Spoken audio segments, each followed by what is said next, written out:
안녕하십니까? 어떻게 하면 농사를 쉽고 잘 지을 수가 있을까요? 많은 분들이 궁금해하십니다. 저는 농사의 기본은 토양 관리라고 생각을 합니다. 여러분들은 어떻게 토양을 관리하고 계시는지요? 혹시 이 비료를 듬뿍 주고 계시는가요? 아니면 퇴비를 가득 주고 계시는가요? 아니면 비싼 토양 계량기를 주시고 계시는지요? 모든 분들이 궁금해하십니다. 그럼 오늘 이 영상이 매우 도움이 되실 것입니다.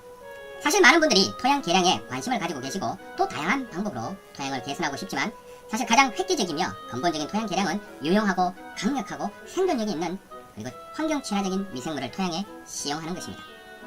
이러한 미생물의 효과는 지금까지의 연구에서도 그 효과가 입증되었다라고 할 수 있습니다. 알려진 효과를 보면 미생물을使用하면 인산의 가용화, 병원 미생물의 기량작용, 통기성, 고비력 정대, 질소 고정, 유기물 부숙 촉진, 생리활성물질 분비, 미생물의 다양성 회복 등 이 다양한 미생물의 효과들이 밝혀져 있습니다. 그래서 많은 농민들이 관심을 가지고 미생물을 사용하고 계십니다. 그러나 이러한 토양 개량을 위하여 사용하는 미생물은 어떤 미생물인지가 매우 중요합니다. 그 효과가 미미하거나 생존력이 약한 미생물은 토양에使用되더라도 원하는 효과를 전혀 얻을 수 없기 때문입니다. 그럼 좋은 미생물이란 어떤 미생물일까요? 구체적으로 어떤 효과가 입증되어야 좋은 미생물이다라고 할 수 있을까요? 좋은 미생물이란 이 첫 번째 효과가 확실해야 합니다. 어떤 효과가 있어야 할까요? 병해충을 억제하고 토양의 염류를 경감시킬 수 있으며 토양의 통기성, 물리성을 양호하게 할 수 있는 능력이 있는 미생물이어야 합니다. 두 번째는 이 생존력이 강한 미생물이어야 합니다. 토양에使用된 미생물은 토양 속에 지속적으로 살아있어야 합니다. 토양 내 기존 미생물과 경쟁하며 지속적으로 생존해야만 합니다. 아무리 좋은 미생물이라 하더라도 토양 속에서 정착하지 못하면 아무 소용이 없기 때문입니다. 그리고 세 번째는 환경 친화적인 미생물이어야 합니다. 만약에使用하는 미생물이 토양 내 미생물의 환경을 파괴하고 더 심각하게 오염시킨다면 더 큰 문제가 될 것입니다. 따라서使用하는 미생물은 환경 친화적인 미생물이어야 합니다. 그러니까 한마디로 말하면 우리가 토양을 근본적으로 획기적으로 개량하기 위한 이 미생물은 효과가 우수해야 하며 토양 내에서 잘 생존하며 환경 친화적인 미생물이어야 합니다. 만약 이러한 미생물로 만들어진 제품이 있다면 이 시기와 제형을 가리지 말고 사용해야 할 것입니다. 그런데 이러한 요구에 딱 맞는 이 미생물이 코팅된 비료가 있습니다. 작물에 따라 목적에 따라 4가지 종류가 있습니다. 이 4가지 미생물 복합 비료는 기존의 화학 비료의 개념을 근본적으로 바꾼 새로운 패러다임의 비료입니다. 그럼 이 미생물 복합 비료는 어떤 비료일까요? 구성을 보면 부식산이 함유된 이 화학 비료에 병을 경감하는 미생물과 해충을 경감하는 미생물, 이 2가지 기능성 미생물이 코팅되어 만들어진 신개념의 비료입니다. 물론 효과가 검증된 이 확실한 미생물이 코팅되어 있기 때문에 매우 효과적입니다. 그럼 어떤 미생물이 코팅되어 있을까요? 그것은 병을 억제하는 이 바실러스 A와 병 해충을 억제할 수 있는 바실러스 L, 이 2 미생물이 코팅되어 있습니다. 그럼 병을 경감하는 이 BA 미생물은 어떤 병을 억제할 수 있을까요? 연구 결과에 의하면 채소류나 과수류, 각종 식물에 발생하는 다양한 병 등의 이 강력한 억제 효과를 보이며 예를 들면 잿빛곰팡이, 시드름병, 탄저병, 역병, 뿌리 썩은병, 줄기 마른병이나 감자나 고구마 등 뿌리 식물에 발생하는 흰 비단병, 더댕이병, 둘레 썩은병 등과 벼와 잔디 등의 이 화분과 식물에 발생되는 라지 패치, 브라운 패치, 페어리링, 달라스팟, 벼 키다리병 등 모든 병의 억제 효과가 확인되었습니다.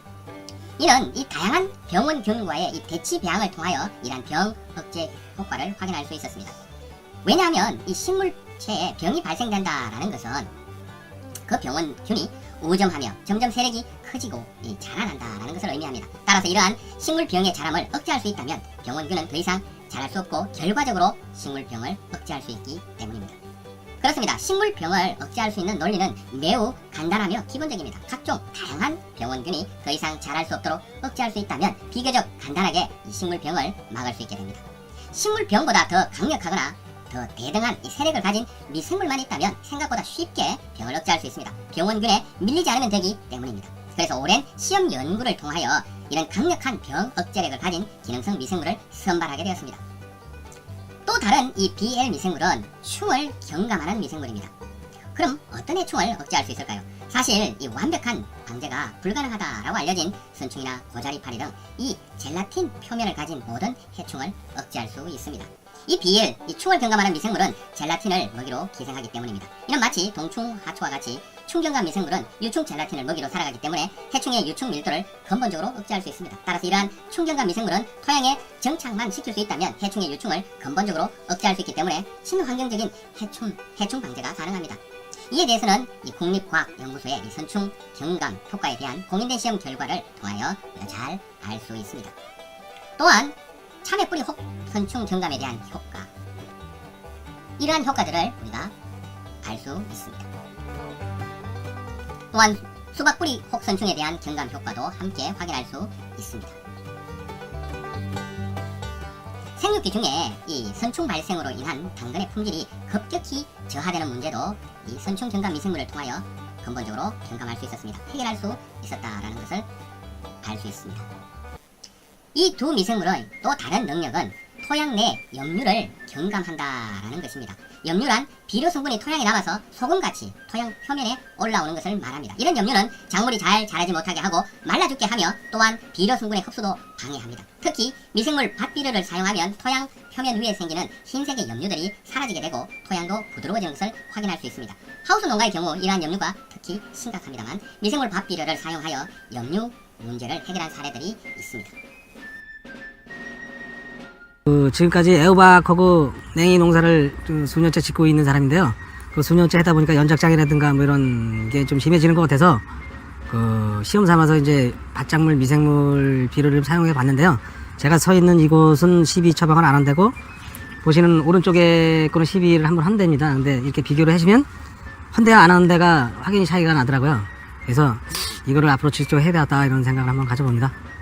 특히 염류 농도가 높은 이 관행 포트에 정식된 어린 배추는 자라지 못한 반면 동일한 토양이지만 미생물과 함께 심겨진 배추 포트에는 정상적으로 자라는 것을 볼 때 미생물의 염류 분해 효과를 확인할 수 있습니다. 또한 염류가 집적된 토양에 심겨진 엽채류에도 미생물 처리구는 생육이 정상이었던 반면 관행구의 식물체는 매우 약한 것을 확인할 수 있습니다. 이는 BA, BL 미생물은 토양 내 염류도 잘 분해할 수 있다라는 것을 확인할 수 있습니다. 그리고 마지막 세 번째, BA, BL 미생물은 토양의 통기성과 물리성을 매우 양호하게 한다는 것입니다. 미생물 균사체는 토양 내 통기성을 양호하게 하며 이를 통하여 딱딱한 토양을 매우 부드럽게 할 수 있습니다. 미생물 밭비료의 시용은 단단한 토양을 부드럽게 할 수 있기 때문에 뿌리 식물인 이 무의 수확량을 획기적으로 높일 수 있습니다. 또한 토양이 단단하여 뿌리 생육이 매우 불량한 포도 과원의 경우 미생물 밭비료의 시용으로 인해 토양도 부드러워지며 포도의 품질과 수확량도 높아졌습니다. 미생물 밭비료의 미생물은 토양의 잎단화를 증진시키고 이로 인해 양파의 생육도 매우 좋아졌다라는 것을 확인할 수 있습니다. 그리고 이 좋은 미생물이란 이 생존력이 강한 미생물입니다. 아무리 효과가 우수한 미생물이라 하더라도 토양 속에서 사멸되지 않고 잘 정착하며 생존 능력이 강력해야 합니다. 우점 능력이 강력해야만 합니다. 그래야 토양 내에서 잘 정착하고 생존할 수 있기 때문입니다. 만약 생존 능력, 즉 우점 능력이 약하다면 지속적이고 근본적인 효과를 유지할 수 없을 것입니다. 강력한 우점 능력은 곧 생존 능력입니다. 지속적으로 생존할 수 없다면 아무 소용이 없을 것입니다. 그래서 미생물 비료 생존 능력에 대하여 주목하여 확인하였습니다. 연구 결과에 의하면 논에 시용된 미생물 논 비료의 경우 벼 수확 때까지 토양 내에서 미생물이 생존하고 있다는 것이 확인되었습니다. 미생물 논 비료를 시용했을 때에 10의 4성에서 3성까지 생존해 있다는 것을 확인하는 것입니다. 또한 1년 전에 시용된 토양에서도 10의 4에서 3성 정도의 미생물이 생존하였다라는 사실을 볼 때에 미생물 비료의 미생물은 토양 내 번식 생존 능력이 탁월한 것을 확인할 수 있습니다. 이러한 연구 결과는 경북대학교나 충남기술원 등 협력 연구기관을 통해서도 밝혀진 사실입니다. 세 번째, 이 좋은 미생물이란 토양에 시용되는 미생물이 환경 친화적이어야 합니다. 국내 토양 미생물 생태계를 오염시키거나 문제를 일으킨다면 더 큰 문제가 되기 때문입니다. 사실 미생물 복합비료에 코팅된 이 두 종류의 미생물은 모두 바실러스 종류이기에 매우 환경 친화적이다라고 할 수 있습니다. 전통적인 된장, 고추장, 발효 음식에 사용되는 미생물과 같은 종류이기 때문에 매우 안전할 뿐만 아니라 토양 내에서도 활력을 유지하며 잘 정착할 수 있습니다. 미생물 비료에 사용되는 미생물은 유산균, 효모, 광합성 세균 등의 유용한 미생물 균류들과 함께 상호 보완 상승 작용으로 인해 토양 내에서 더욱 효과적입니다. 추가로 말씀드리면 아무리 좋은 미생물이라 할지라도 또 아무리 생존 능력이 뛰어난 미생물이라 할지라도 이 시용되는 양이 적다면 효과를 기대할 수 없습니다. 토양에서의 생존율은 급격히 떨어질 것입니다. 그런데 미생물 비료 20kg 한 포에는 병을 경감하는 미생물 2리터 10개 분량이, 충을 경감하는 미생물 2리터 두세 분량의 미생물이 한 번에使用되기에 강력하고 빠르며 또 근본적인 효과를 기대할 수 있습니다. 어떻게 보면 병과 충을 경감하는 미생물을 토양에使用하기 위해 비료를 운반체로 활용한다라고 볼 수도 있습니다. 다시 한번 미생물 비료에 대한 특징을 살펴보도록 하겠습니다. 미생물의 기능이 탁월해야 합니다. 병해충 경감 효과와 염류 경감 효과와 통기성, 물리성 증진 효과가 탁월해야 합니다. 그리고 생존력이 높아야 합니다. 환경 친화적이어야 합니다. 이러한 미생물을 한 번에 동시에使用할 때 강력하고 빠르며 근본적으로 토양 개량 효과를 기대할 수 있습니다. 마지막으로 미생물 비료를 사용하여 하우스 농사에 성공한 분들을 함께 살펴보도록 하겠습니다. 작년에